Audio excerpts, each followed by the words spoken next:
regular audit, especially after the Air India crash last year, we've seen a lot of steps being taken in the right direction. But Group Captain Vinod, the question remains that this very model encountered a similar air tragedy in 2023, and the official report of which had not come out still. Investigations were still ongoing.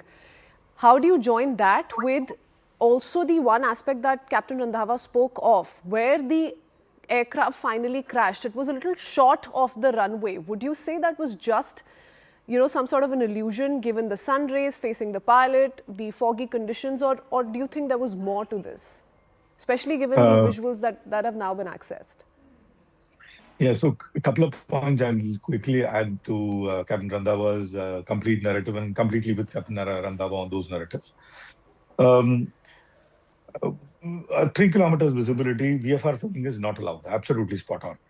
But there is something called special VFR, which a pilot requests, and normally the air traffic control grants that request. In this case, since it is an uncontrolled runway, where you would have told the instructor who's sitting in a van controlling them that request special VFR, and it is a standard procedure. And in special VFR, you can land, if you have the runway visual, to up to 1 statute mile, which is about 1.6 kilometers. In India, we follow 1.5 kilometers, 1,500 meters of visibility. You can do a special VFR. For doing special VFR, you don't need any special equipment on the ground. Just a request, and the pilot needs to be current. So both these cases were met. Whether he requested special VFR or not for regulatory sake, that we will come to know through cockpit voice recorder, and if any recording was done on the ground, through the ground recording. That said, this particular aircraft climbs to 51,000 feet and cruises at 0.81 mark, 0.81, 0.82 mark, which is very high speed for a passenger jet.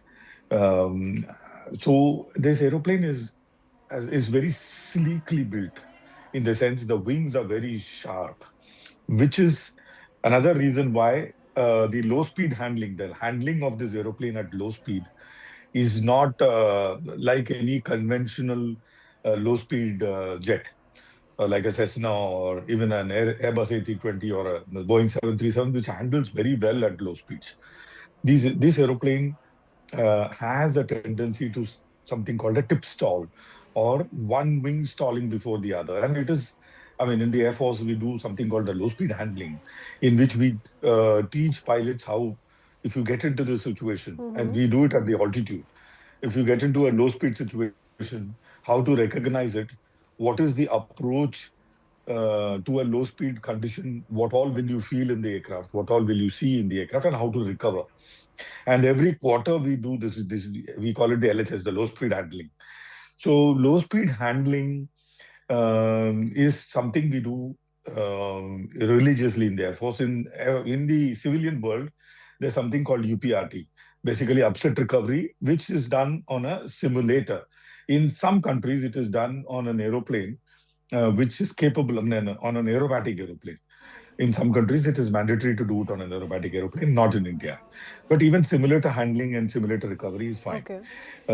This particular aircraft is a little notorious when it comes to low-speed handling and the tip stall. And this, it is absolute. I've been teaching low-speed handling for donkey's years, and seen tip stall, because we put the aeroplane in the stall condition like this that we see on the screen, and we recover from it and teach people to recover from it.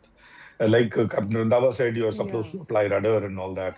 And this particular aeroplane, mind you, has the engines very close to the body. So if you have a single engine failure, the other, it is called the adverse yaw with the other engine, is bare minimum or nearly nothing, because it is along the fuselage itself. So single engine failure leading to a yaw condition of flight is very, very rare or nearly impossible in Learjet 45. But so some miscalculation happened, Group Captain, isn't it? Because the plane also crash landed not on the runway itself. So if it were a technical error alone, don't you think whatever happened subsequently to the aircraft would have happened on the runway? It happened a little short of the runway, a little away from the runway, a few meters away.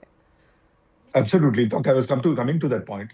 Like Captain Randhawa said, they were now trying to land on runway 11, and 11 early morning, sun up towards you. You have just done one go round, and regulatory requirement is when you do the second go round, you have to. If you do the second go round for whatever reason, if you can't land, then you have to divert. So when he saw the runway at the last minute and he tried to align with the runway, is the time aeroplane flicked and went into the ground. This is my analysis. And I mean, I've rarely been proven wrong in any analysis till date, touch wood. So I think in the preliminary report, aerodynamic stall is something that is what is going to come out. That I mean, I'm more or less certain on this, basically because of having done these maneuvers myself and also an air accident in a trained air accident investigator and done umpteen Yeah. number of air accidents, including something similar like this, including few fatal accidents. So that in the bag, I'm saying this with more or less certainty that it is an aerodynamic stall, Okay. which is the problem with aviation, or which is the risk that aviation has. So with no pointing fingers at anything, it is Okay. a peculiarity of the particular aeroplane.